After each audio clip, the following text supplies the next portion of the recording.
Hey everyone, it's Phil Wade with Dalton Wade Real Estate Group. We're just about ready to get started. How is everyone doing tonight? Say hello. Let me know you're able to hear me. Hey Jan, good to see you. Hey Jennifer, thank you for attending. Darren, Sherry, good to be here. Anthony, good to see you. Sandy, Lisa, hey Ron, hi Cindy. Hey Kevin. Hi Tanya, how you doing? Hey Amanda. Hey, Mickey, glad you could make it. Thank you so much. All right. Hey, Richard. All right, so we'll give it another minute, see if anybody else pops on. Hey, Tracy, how's it going? So tonight we're going to, Lumi, good to see you. All right, everybody, thank you so much for attending. You know, these webinars work best when you guys ask a lot of questions. That's what we're here for. You know, no question is too small or too trivial. You know, we're all trying to learn and just do better as real estate agents. How's the audio coming through? Why is the sky blue, Lisa? Tell us. Why is the sky blue?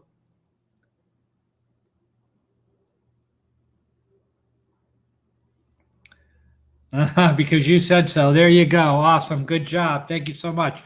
All right, let's get going here. Again, ask questions. We're going to talk about the listing presentation. So this, obviously assumes, hey, Patrick, how are you? Good to hear from you. It's been a while. This assumes obviously you've got the listing appointment, right? So, that's a whole nother training, in itself in terms of getting listings, but now you've got the listing, appointment and you're ready to go. So, okay. So, it's tomorrow or Friday. And so before you go to the potential seller's home, you're going to research, you're going to do some research, you're going to, find out, what you think it might be worth. You're going to kind of do your comps prior to going, right? So you're going to maybe check Zillow because you can be almost assured that, your potential seller is going to look there, check out the Zestimate. The Zestimate is pretty good sometimes if it's in, a property where there's a lot of similar homes. Where they're not so good is when it's kind of a unique home. Remember, Zillow has an algorithm. Zillow's never been in the home, but, it can give you a guideline. You want to check the county appraiser site, get a sense as to, how many square feet. So you have a general idea. Then you're going to pull some comparable sales. So you have a general idea kind of what that property is worth before you go there. Right. So again, and then you're going to, basically do as much homework up front so that you're ready to have a great conversation, with that home seller. Any questions first? So again, the first step is to do that upfront work. Any questions kind of on that?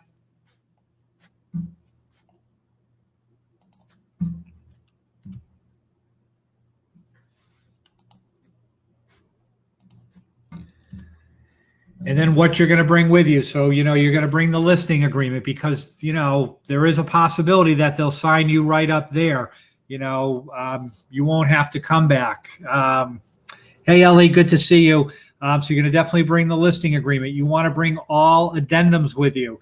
If the house is before 1978, you want to bring the lead-based paint disclosure. If it's a condominium that you're doing the listing presentation for, you're going to bring the condo writer. If it's, an HOA, the home is in a homeowners association, you're going to bring the HOA writer. If it's in a, community development, you're going to bring the CDD. So you want to bring everything with you so that you can actually get them to complete everything. And the next and last thing you got to do is come back with your photographer. You're going to bring the seller's disclosure, right? The seller disclosure is not a requirement in Florida, but it does help the seller sort of identify any material defects in their home, right? So again, what is the law is that every material non-visible defect be disclosed. So you definitely want to mention that, and that's what the seller's disclosure helps identify. And once you get all those sort of, put together, then you're ready to, if you get the listing, you just can upload it. And then when that offer comes in, hey, Kevin, good to see you. You have everything you needed. And certainly you're going to bring the comps with you because you're going to, at the end of the day, we're going to talk, more in detail about, the listing presentation in a moment. But at the end of the day, what I found is that really what the seller is concerned with are two things. What do you think my house is worth? And what are you going to charge me? Some of the other stuff, while important, they kind of gloss over it. So again, do your homework up front so you're ready to talk intelligently about what you think that house is worth, and then bring all your information so that you're able to potentially sign them up right there. They may say, hey, let's go. I want to work with you. Then this way they don't have an opportunity to change their mind, and off you go, and you've got the listing. Any questions so far?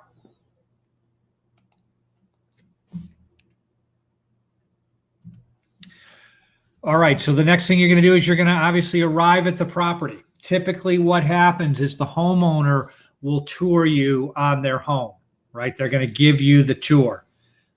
In essence, they will be selling you on their property. They're going to tell you why they love their house, all the good things about their house, what's attracted, them, what they think the best features of their home are. But when you're walking around, that's usually the first thing that's going to happen. They're going to give you that tour, but you're going to kind of focus on the major components of the home. We talk about in, kind of new agent training, when you're working, with a buyer, we call it showing the bad. You want to point out the bad. Now, you're not going to say, oh, your roof is old. No, but you're going to observe, like, okay, how old is the roof? Does it look like they need a new roof? Does it look like they need a new AC?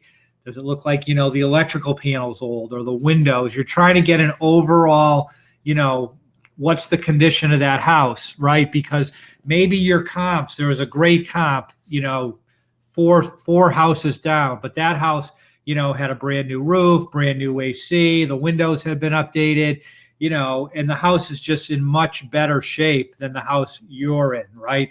And again, maybe they've redone the kitchen, but some of the major components of the house need updating, meaning the roof. A roof can cost $8,000 to $10,000. So then you're kind of deducting, right? Or maybe, it's the other way. That house you did your comp on, that had a lot of old stuff. In this house, everything's been updated, right? So you're kind of adjusting your comps as you go in your mind. You're not mentioning any of this stuff, to that potential seller. You're just sort of taking it all in. So they're trying to sell you. And why are they doing that? They're doing that because they want you to come up with a higher valuation for their home, because they think that way they'll sell their house for more. It doesn't work like that. It's going to be worth what it's going to be worth. The market is going to determine what it's worth. But, are you recorded, or could I ask you? Yeah, you can record me. I am a live person, Andres. I am live. Phil live. What do you got for me? Give me your question. I hope I don't seem like I'm recorded.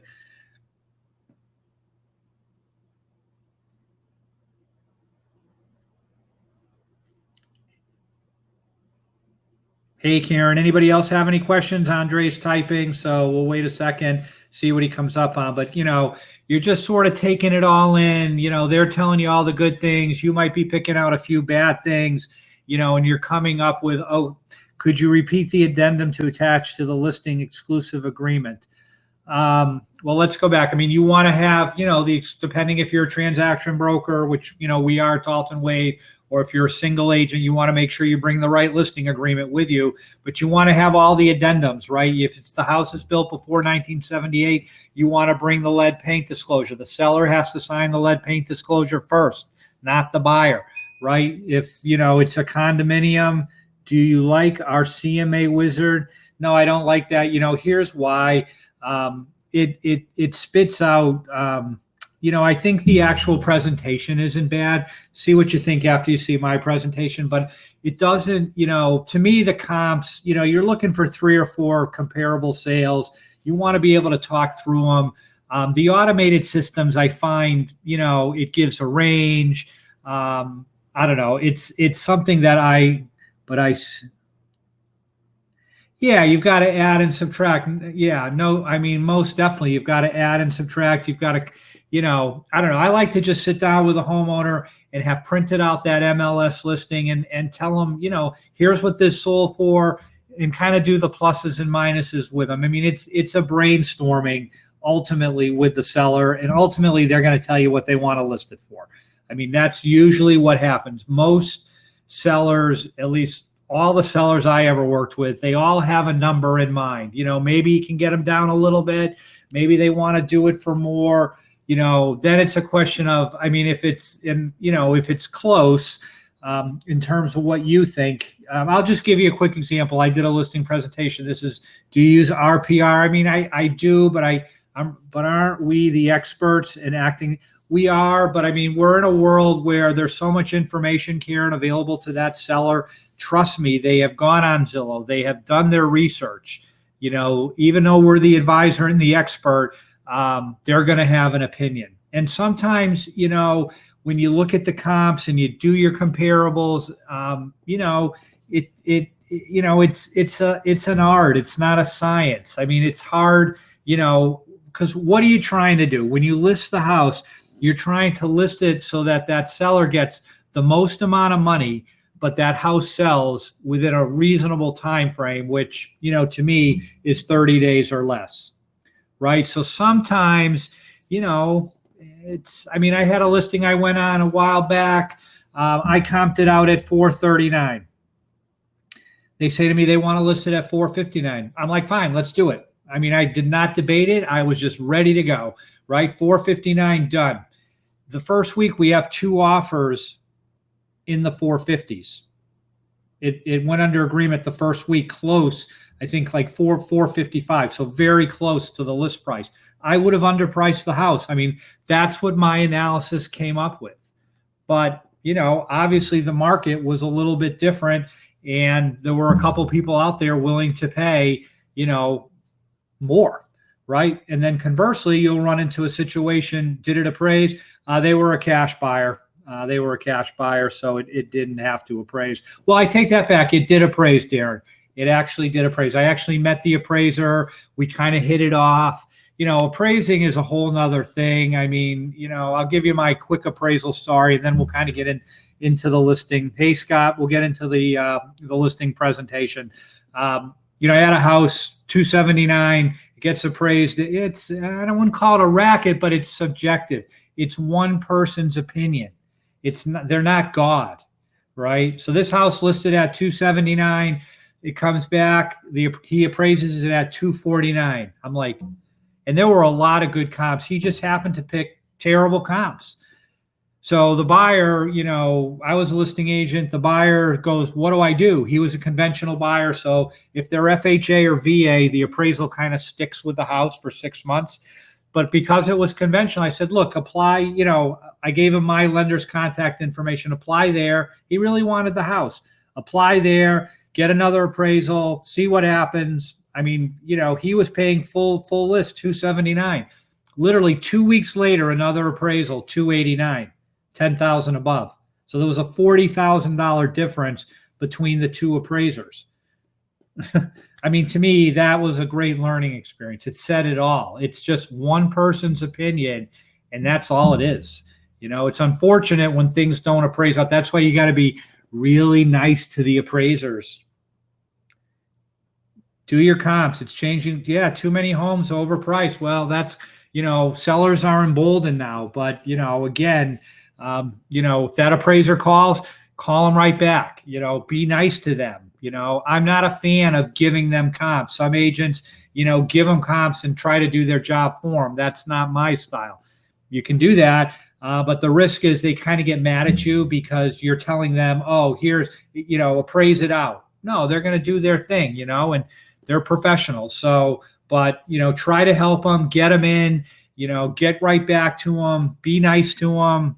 I mean, that's kind of what I found, has helped. And, hopefully, the house appraises or it's close. So again, it is subjective, but, you're going to have that discussion. I mean, so I mentioned one where, I would have underpriced the home. I had another one where we wanted to list it at 249. The seller says 269. We say fine. 30 days go by, and we've had probably 20 appointment showings, and we did an open house every weekend. We probably had 50 people through, no offers. 50 people, no offers. What does that mean? It means house is overpriced. Is person 51 going to make an offer? Highly unlikely. The market is telling you, and then you've got to hopefully have a seller that ends up reducing the price. So they went to 259, then a few weeks later 249. They were motivated sellers. It sold at 230. So we were close when we initially appraised it out, but again, sometimes, a home is very personal to the person. But again, here's the thing. So in both of those cases, what they wanted to list it at was close to what we came up with, right? So then it's like, okay, let's go. The market will tell us, right? The market is the ultimate decision maker. They will tell you, what that home is worth based on offers, right? But when somebody is like, say you comp it out at 249 and they want to list it at 299, then you got to say to yourself, okay, do I really want this listing? Because what ends up happening, just like that house I mentioned, even though it was overpriced at 269, we still had a ton of people. We had probably, over the 4 open houses, maybe 30 people come. So there's opportunities to meet buyers, right? So sometimes if it's a little overpriced, that's not a bad thing because you might pull a buyer or two out of it. That's why the listing side is the better side, because I call it the multiplier effect. You can get multiple transactions. I mean, obviously and always, your first duty is to sell that listing. Your first duty is to that client. But, if you find out that that buyer isn't interested or it's not for them, then, go after them and solicit them and ask them why they called the listing agent.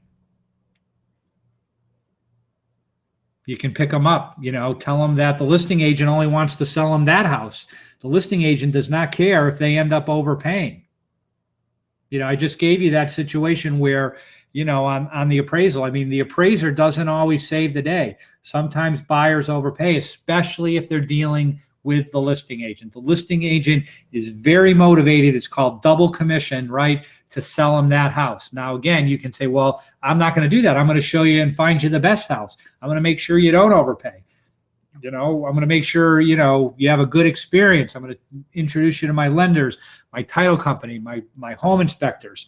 I'm going to make sure your deposits are protected. You want to have that spiel come right off. I mean, it's a great way, to meet buyers, and it works. I mean, when I was a more active agent out there selling, I love when people would call me because I would get like 1 out of 4, I would turn into a client on the buy side. So that listing can give you more. All right, let's kind of get into the listing presentation a little bit.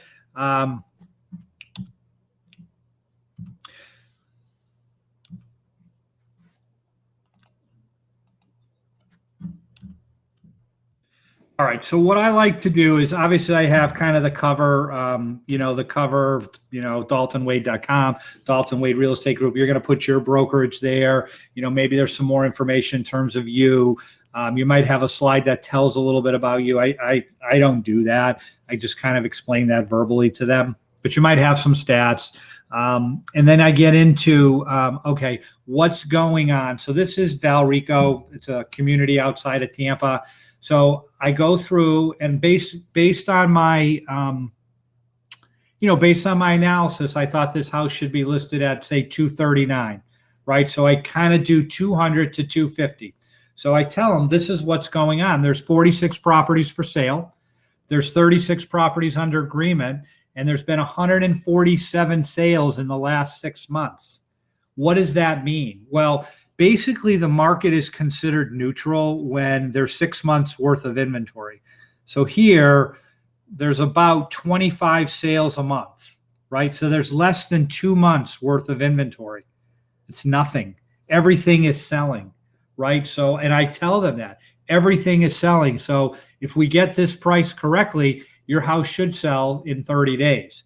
Now, again, if it starts to linger beyond 30 days, given how much activity there is, it usually means the house is overpriced, and a price adjustment, sometimes even $10,000 can make all the difference in the world. But I set the stage for them right at the beginning that, again, everything is selling. Here's what's going on. And if we get your house priced correctly, it should sell within 30 days. What I've learned is if something doesn't sell after 30 days, there's either one or two problems. One, overpriced. Two, poor marketing by the agent. Now, I don't do poor marketing, so that is out of the equation, right? So if it doesn't sell, usually it means that the house isn't priced correctly, right? It's like, I'll go back to that example where, we listed it at $269. It sat there for a month. We had 50 people come. That's the market, guys. Those 50 people. Of those 50 people, probably 5 to 10 of them actually had bought something in that month. But they didn't buy this house. Why not? Because in comparison to what else is out there, that house wasn't the best value and they went in a different direction. Plus, when you have 50 people through, is person 51 going to buy the house? Again, very, very, very unlikely. Now, if it sits there for an extended period of time, sometimes like the market is going up and then the market gets there and then it'll sell. But that may take months. So I always present this analysis and it kind of helps them understand. Now, if you did this analysis during the financial crisis 8 years ago, 10 years ago, or right after the first time home buyer credit ended in 2010, if you did this in 2011, right, there would have been, 147 homes for sale and only 46 sales. Nothing was selling. It's very different out there now. So if you get that price right, it should sell fairly quickly. And pretty close to the list price. So I kind of take them through that. Then I get into, okay, how are we going to work together?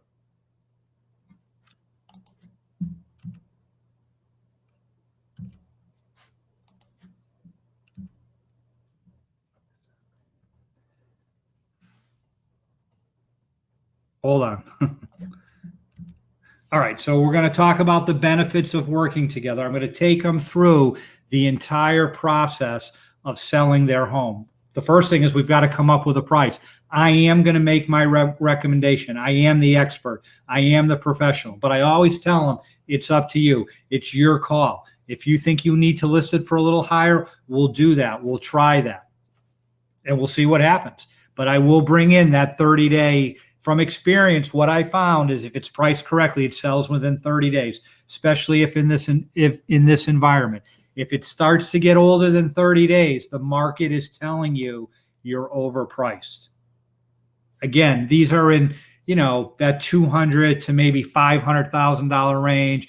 If it's $1 million house, yeah, those take longer. But, in that kind of meat and potatoes, bread and butter, listing, typically, you're seeing it out there when you're working with buyers. Stuff's flying off the market, right? There's a lack of inventory, especially, in that $200,000 to $300,000 range, and even $300,000 to $500,000. Not a lot to buy, a lot of buyers. I'm going to professionally photograph your home. My photographer is awesome. He has a wide angle lens, right? He does what will this part? It will be, everybody. I will. Hey, Michelle, good to see you. Good question. Yeah, what I'm going to ask everybody is you're going to get a thank you email from me. It's an automated email thanking you for registering and watching. Just reply to that and say, send me presentation, and I will send you that. And then you can kind of modify it as you need it, right? But I'm going to tell the number one thing is the photography. We don't have a formal listing checklist, Sandy. That's something I need to work on, and I will kind of do that. What email? You'll get an email, Andres, from me. It's an automated email through Livestorm, who does this webinar software. Just hit reply. Hey, Carmen, good to see you. Just hit reply, and I'll send you, the presentation. Okay, the photography. Photography is the number one thing. If you're going to invest any money, get a professional photographer and get a good one.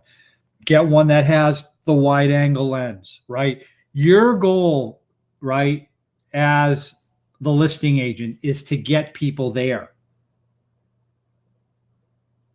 You can't make people buy the house, but your job is to get them there, right? I had a listing. This was when I was up north.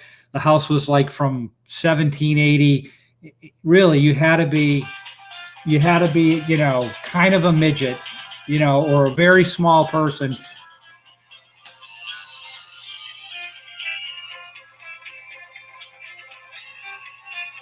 Hold on. My phone is ringing. Sorry about that. But you had to be a very small person, right? To buy the house. We probably had 300 people come literally in a month. I mean, it was, it looked great online. I mean, the pictures, you've all seen them, right? You've gone, it looks great online. The photos are awesome. Then you get there, it's a disappointment. But the listing agent did her job or did his job. They got you there. That's the job. And that's what professional photography can do, right? The MLS, it's a digital advertisement. Goes out to hundreds and, probably thousands of websites. It's blanketing the internet. How you organize those photos, right? Kitchens sell. I was a realtor up in Massachusetts. That MLS, you didn't have to show the front of the house. Why they have that rule here, I have no idea, but it is. Up there, you could lead with the kitchen, right? Kitchens sell houses. That's the number one thing people key in on. But again, you want a great photographer. It will help you. And tell that, potential seller you have one. You get it. You understand what sells homes. Staging suggestions. You want that home to look as good as possible. Sometimes it's hard. Sometimes people have a lot of stuff, right? Maybe you make a suggestion. I call it clutter eats their equity. Less is better. Sometimes it doesn't work that way. They just don't want to get their stuff out of there. Think of it like this. Every little project that they're thinking of doing should be done. Right? When you make that listing live, your best chance is that first week to get it sold. Why is that? Because there's buyers out there waiting for the next listing. And if it works for them, they'll buy it, or they'll at least come check it out. I call it your buyer pool. Oh, thank you, Monica. I bought a new mic, $150. It's worth it. I used to have right into the computer, but I did buy a professional mic and it works a lot better. So thank you so much. So again, make those suggestions. What I was going to say is if they have some little projects, right? I know sometimes as an agent, you're anxious, right? You want to get that listing going. You want to get it out there. You want to get it sold. But you want it to be as perfect as possible. Think of it like this. When you go watch a movie, the movie isn't 95% done and they release it. Thank you, Rick. It's from a lot of experience and a lot of, pain and trials and tribulation, but it's fun, So again, think of the listing as a movie, right? That home as a movie. Everything needs to be as perfect as it can be because you're only a new listing one time. Oh, that something didn't get fixed. Well, wait a week. Tell them we want the best possible experience because, little things, oh, that's not done. Sometimes buyers find ways to sort of talk them out of, what they're going to buy. So you might make some staging suggestions. Obviously, you're going to put a for sale sign out there, right? You will get calls off that sign. It happens. And then call that buyer right back and go show them that house, try to sell them it. And then as soon as they tell you, and it takes, about 5 minutes to figure it out. As soon as they're not buying it, then the next thing out of your mouth is, why'd you call the listing agent? The listing agent only wants to sell you this house. Let me help you. I am very knowledgeable of this area. I'll make sure, you're going to promote yourself. You're selling yourself. That's why I love listings, because you can meet buyers for free. You don't have to pay Zillow or Realtor.com or some third-party person that gins up maybe some good leads. No, you're meeting good leads because they are out there looking. They are active, and maybe they don't have an agent yet. Have that down. As soon as you show them that house, your first goal, your first duty is to sell that house. That's your first obligation. But it doesn't take long. You'll know they're not interested. It's not the house for them. And you don't get every single one, but I used to get like 1 out of 4. If I had them in that house one-on-one, I mean, they were not getting out of there without hearing why I am so great, why I am the best buyer's agent out there. And I am, because I'm going to find them a great house and I'm going to make sure they don't overpay. You know, there's a lot of confusion and misunderstanding out there. It's unfortunate. You know, if you went into Starbucks and you kind of said, oh, what does a buyer's agent do? Those people have no clue, right? You want to educate them, tell them why they need you, and be direct, and then follow up, and you'll get them. And then that listing gave you maybe one, not every single time, but if you kind of get in that mode, right? When you meet a buyer off your listing, and if they're not buying it, you're going after them, especially if you hit it off with them. So much of it is, you know, karma, likability, all that stuff, right? Cool. So that's just a little tip. All right. So, you know, you're going to put that for sale sign out there. You're going to do email. You know, there's reverse prospecting, right? You can send out new listing, open house, price reduction to every buyer, you know, every agent and broker that has set up their client in the MLS that matches your property. So it's just another way of kind of, you know, does it work? It may or may not. I mean, I never sold something off of kind of reverse prospecting, but it's a nice thing to tell your seller that you do it. Open houses. We're going to talk specifically about open houses. It's a slide to come. I do an open house, or one of my team does an open house every single weekend. We are there trying to sell that house. Sellers eat that up.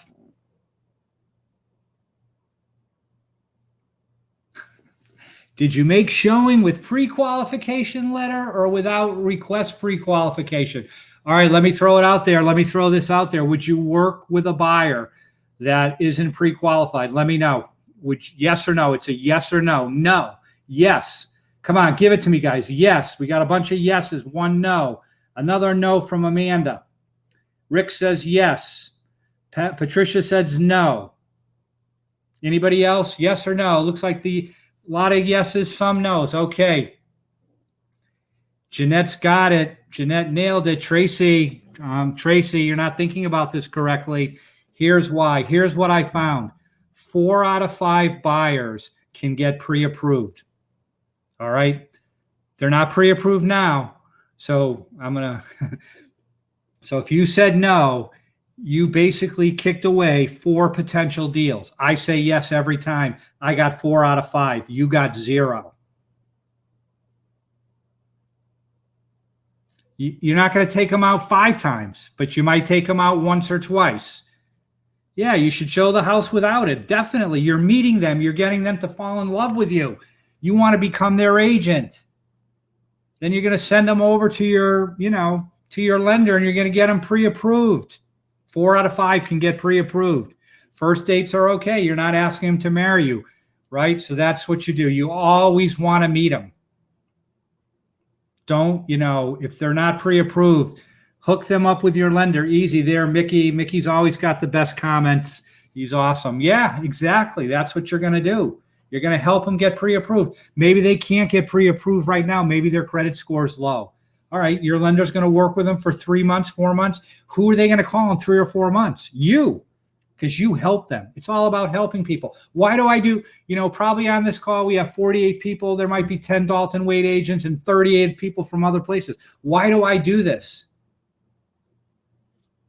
I want you to come work for me. It's that simple. Oh, he gives better training than my broker. He doesn't charge as much as my broker.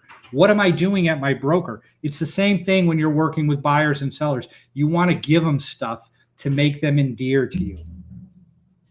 And then you help them. That's how you build your business. All right, let's keep going. Open houses, we're going to talk about that in a little bit more. You're going to tell that client you're going to do some social media. Facebook, we're going to talk about that. You're going to coordinate all the showings.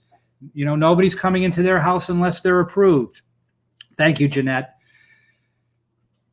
You're going to coordinate all those showings. They're going to know when those showings occur, and you're going to follow up on every showing. I don't use like the showing time because nobody responds to those. I have like a kind of cut and paste email. The showing comes in, it's done. I copy, paste, send. Hey, what'd you think of the house? My client likes feedback. What'd you think of the price? I get about half of the agents will actually send me something.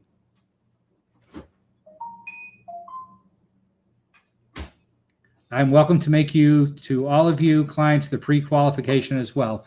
Yeah, you're going to help them get pre-qualified, Andres, definitely. And then you're going to share that feedback with your client. You're going to tell them you're an outstanding negotiator. You're a great listener. I'm a loan officer as well. Awesome.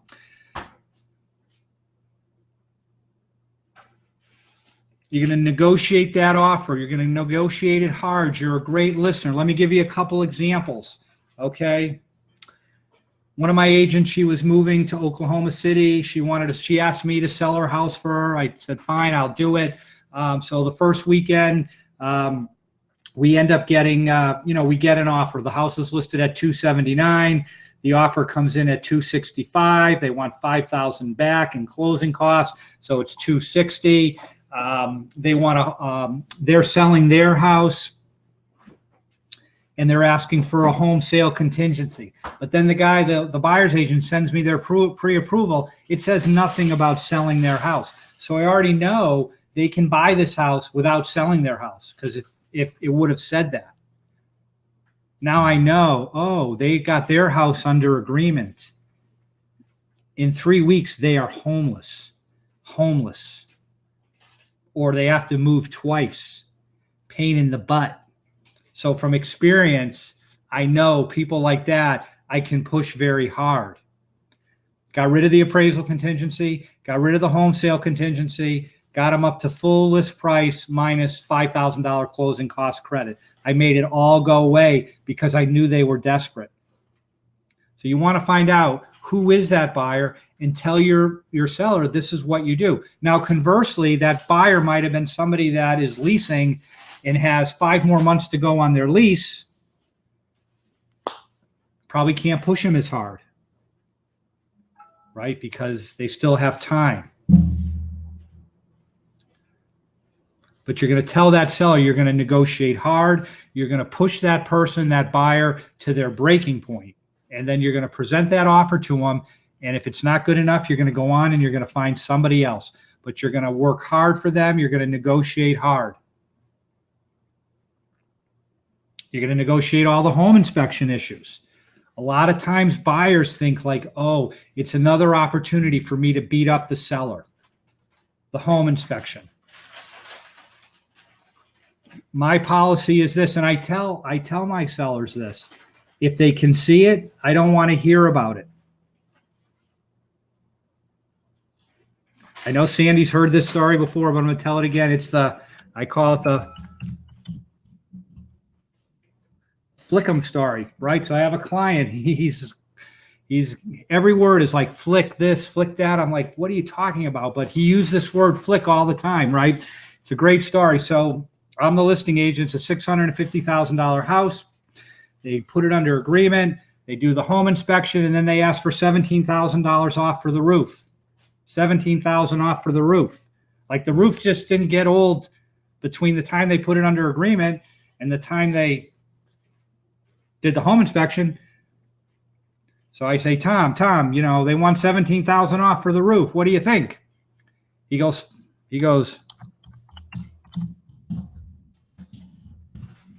flick him 100. Flick him $100. Give him $100. Give him 100. Give him 100. They took the 100. They were just fishing, right? You got to know as the listing agent, like, oh, if I don't sell to them, I got somebody else I'll sell it to. I know I can sell that to somebody else. Don't take buyers BS. Sometimes they're just throwing it out there. Obviously, you're consulting with your client. But here's the general rules, guys. If you can see it, right? The AC, the roof, the electrical panel, the windows, anything you can see when you're showing that house, it's there. That's not up for discussion during the home inspection. But if the house has termites or rodents or something that, nobody ever really could know, that's open for discussion, and hopefully your seller's reasonable, because the next buyer will want the same thing. So if you can see it, and I'm the listing agent, I don't want to hear about it. If it's something that nobody could have seen, well, 4-point issues, good point. Does everybody know what the 4-point inspection is? Everybody know the 4-point inspection?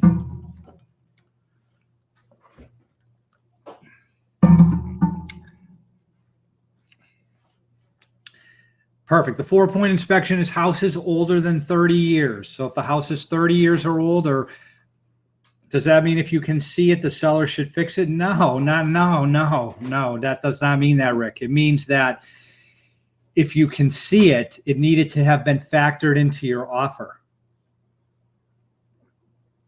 right? It needed to have been factored into your offer, because really it's, again, I call it, you blew yourself up. You put it under agreement and it fell apart at the home inspection.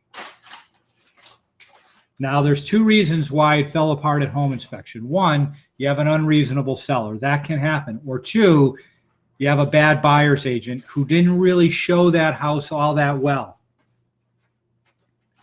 He didn't point out that the roof was old. He didn't point out that the AC was old. He didn't point out the windows, whatever it is, all the things you can visually see. When you're showing that house, you want to show them the major components and make sure if they're putting an offer in, they know how,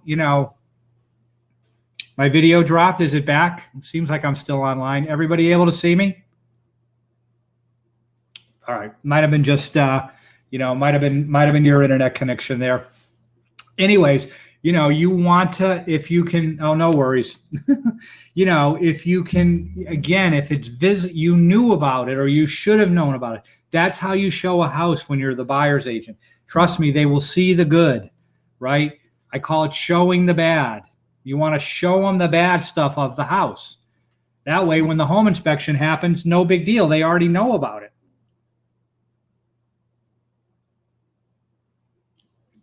Plus, it builds trust.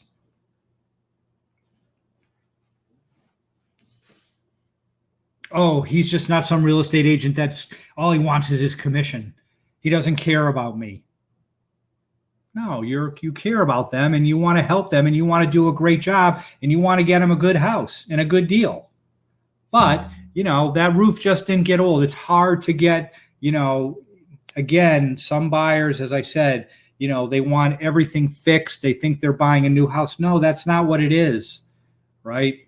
So you want to, and again, we're kind of getting off the topic a little bit, but, as their buyer's agent, right, you want to make sure they understand prior to the home inspection as best you can, what that home inspector is going to tell them. Now, if the home has a crawl space or an attic and there's rodents in the attic or there's mold under the crawl space, yeah.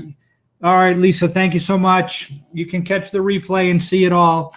Hopefully you'll check in. So again, you want to make sure, so the policy, and I think it's a good one, if you can see it and you're the listing agent, you don't want to hear about it. If it never could be seen, then you're certainly open to, speaking to your seller about fixing it. All right, so then you're going to get through the home inspection, and then you're going to review the settlement statement with them, and then, you're going to close.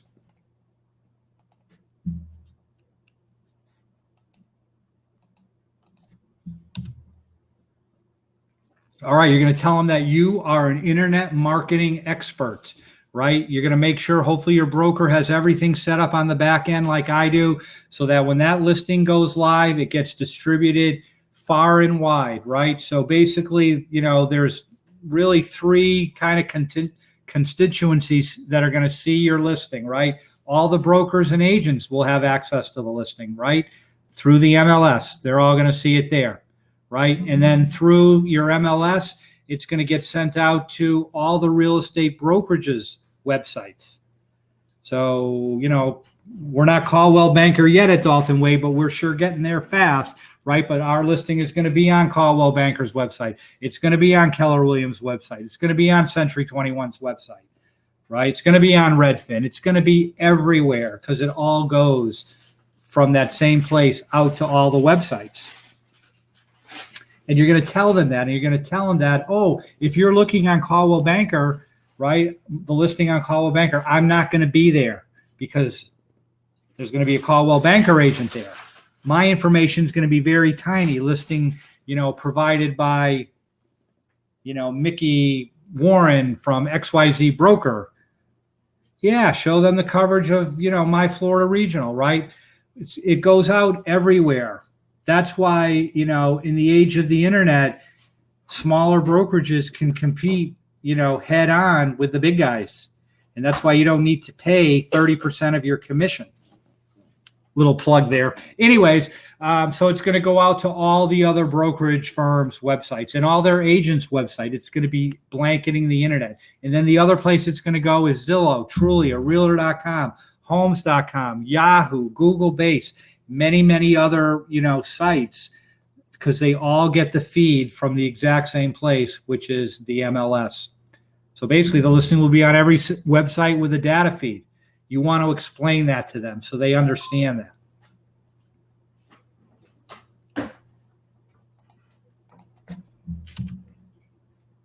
You're going to do a social media campaign. My thing was more around Facebook, right? So I'm going to introduce it as a new listing, with a paid ad. Typically, I'm going to have the best picture. If they got a killer kitchen, I'm going to show that kitchen, one picture. And then I'm going to have, new listing, little write-up, click here for more information. And then it's going to take them to my website. And then hopefully you have a website where you can capture, the people's contact information. So here at Dalton Wade, we use Boomtown. All the agents have access to Boomtown. I don't know if you saw yesterday, the Florida Realtor Association came out and said Boomtown is the best CRM out there. So that was a great little plug for Boomtown. I think it's awesome. I mean, it's definitely in the top 3, right? So that's free to my agents. And again, it makes some great Facebook ads. So you can promote the open house. You can promote the new listing. If you have a price change, it brings people in. I mean, for $25, you probably end up getting, 500 clicks. People love clicking on Facebook. It's unbelievable. And you might get another, 7 or 8, 10 sort of signups. Somebody that's interested, you can call them, see if they're coming. Maybe you pick them up as a buyer. So, Facebook is, it's good. It's very effective. Again, social media, sellers love it.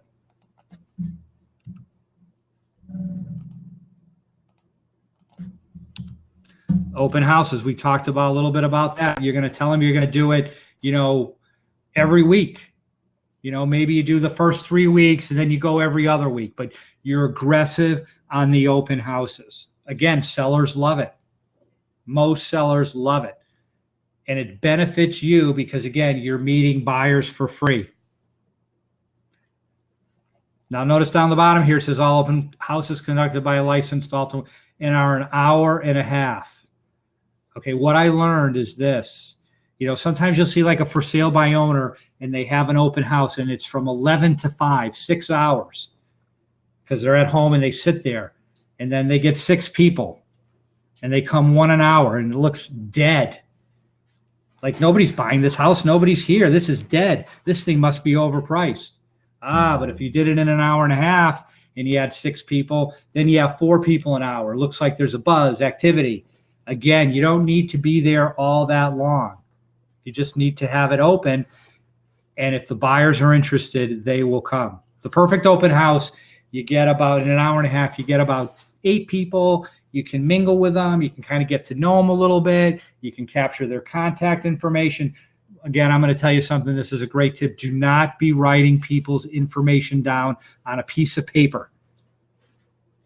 That is like so 20 years ago. Do not be writing people's at an open house. Have a tablet with your CRM and log them right in. And don't let them log in. You log them in and ask them, give me your email, because you want that contact information. But again, sellers love this because it benefits you. Again, your first duty is always to sell that house, but it's a great lead source.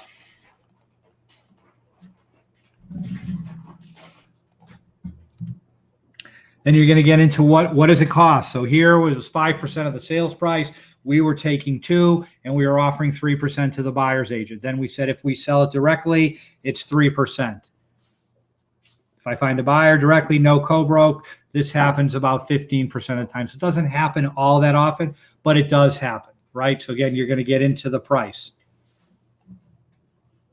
Let them know what you're going to charge. And then you're going to tell them, okay, you're going to wrap it up. You know, we're going to professionally photograph your house.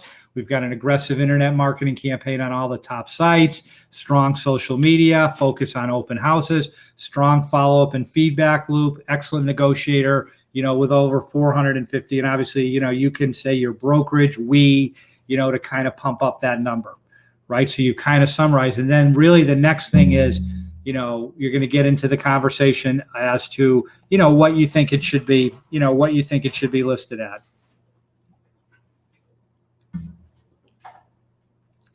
So then you're going to get into discussing the comps. You know, if the seller's value and your value are close, move forward with the listing. If the seller wants to list above your recommended price, this is okay, but remind them things are selling briskly. And if the property does not sell in 30 days, a price adjustment might be needed. So you kind of setting the stage. If you think they're high, you know, put the bug in their ear right at the beginning.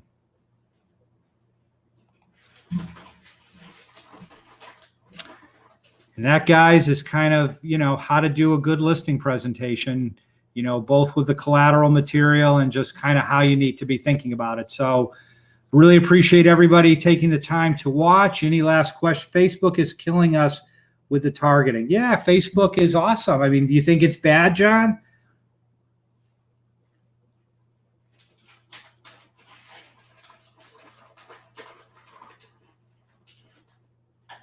Any last questions before we kind of call it a night?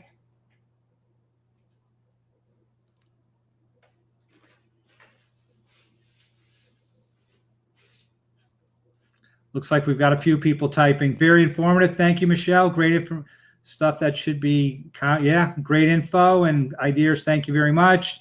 Thank you. Good stuff. Thank you, Mickey. Exactly. Good stuff. Very practical. You know, it's from really, I mean, again, if you get a couple tips out of it, it's well worth it. Hey, Bethany, good to see you. Hey, James. All right, Patrick, I'll give you a call. I still have your information. Sandy, thank you so much. All right, guys. Remember, when this ends, you know, and you get that thank you. Hi, Tyler. Good to see you. You know, when you get that email, you know, thanking you for tuning in, just email me back and I'll send you, you know, a copy of the presentation and the listing presentation. All right, guys, have a great evening. Thank you so much. Thank you.